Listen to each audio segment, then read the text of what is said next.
मेरे पति को मेरी पढ़ाई के लिए राजी कराएं, मैं ज्योति मौर्य नहीं बनूंगी साहब। थाने पहुंच गई पत्नी, पुलिस के सामने लगाई गुहार। ज्योति मौर्य की तरह बेवफा ना हो जाए पत्नी, इसीलिए पढ़ाई से वापस ले आया पति। बिहार पहुंच गया बेवफा एसडीएम का केस, पतियों में खौफ का माहौल। इधर योगी ने रातों रात मनीष दुबे को नाप दिया, उधर सीसीटीवी ने खोल दिया हैरत अंगेज राज। स्वाति मौर्य की नौकरी पर आ गई बात, आलोक मौर्य को मिल गया इंसाफ। पिछली बार बिहार पब्लिक सर्विस कमीशन यानी बीपीएससी की परीक्षा पास करने के करीब थी, सिर्फ चंद नंबरों से फासला रह गया था। इस बार जी जान लगाकर तैयारी कर रही थी, लेकिन पता चला पति बाहर से बुलाकर वापस ले आया और कह रहा है उसे हीरा ठाकुर नहीं बनना। अचानक पत्नी भागे भागे पहुंच गई थाने। उस वक्त बिहार की खाकी को भी कुछ समझ नहीं आया, आखिर ये हो क्या गया। अचानक उनके सामने आकर एक महिला बार बार ये कहने लगी, साहब मुझे बचा लीजिए, मेरे पति को समझाइए, मैं ज्योति मौर्य नहीं बनूंगी। एक पल को तो पुलिस को समझ नहीं आया कि अचानक यूपी से ज्योति मौर्य का केस बिहार में कैसे आ गया।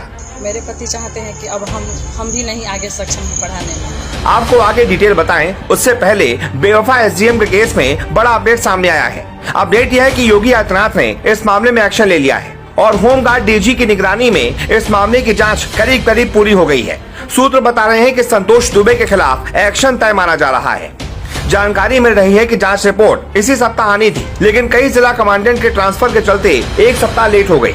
इस बारे में डीजीपी होमगार्ड विजय कुमार मौर्य ने खुद कहा कि मामले की जांच कर रहे डीआईजी संतोष कुमार को जल्द जांच पूरा करने के निर्देश दिए गए हैं। महिला पीसीएस अधिकारी के पति आलोक मौर्य ने बीते दिनों आरोप लगाया था कि मनीष दुबे ने उनकी पत्नी के साथ मिलकर उनकी हत्या की साजिश रची है। आलोक ने इस संबंध में मुख्यमंत्री योगी से न्याय की गुहार लगाई थी। उन्होंने ये भी आरोप लगाया था कि उनकी पत्नी और मनीष दुबे 2020 से एक दूसरे के संपर्क में हैं। उन दोनों को घर और होटल दोनों जगह पर आलोक मौर्य ने पकड़ा था।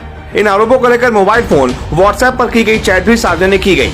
यानी कि यूपी में एसडीएम ज्योति मौर्य और उनके पति आलोक मौर्य के बीच विवाद का मामला सोशल मीडिया पर लगातार चर्चा का विषय बना हुआ है।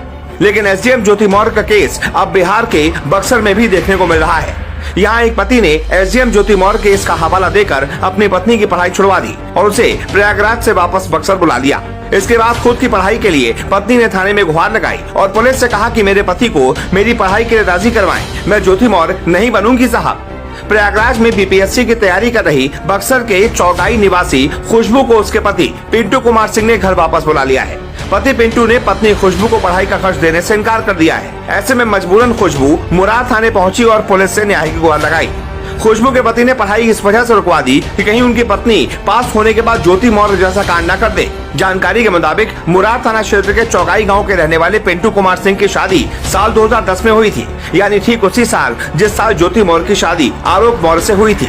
पिंटू अपनी पत्नी को उत्तर प्रदेश के प्रयागराज में रखकर बीपीएससी की तैयारी करा रहा था, मगर पिछले दिनों एसडीएम ज्योति मौर्य केस ने ऐसा तूल पकड़ा कि पिंटू ने अपनी पत्नी को वापस बुला लिया। ऐसे में आप बताइए, क्या पिंटू सही कर रहे हैं या फिर गलत? जो भी आपकी राय हो कमेंट करके जरूर बताएं और इस वीडियो को ज्यादा से ज्यादा शेयर करें।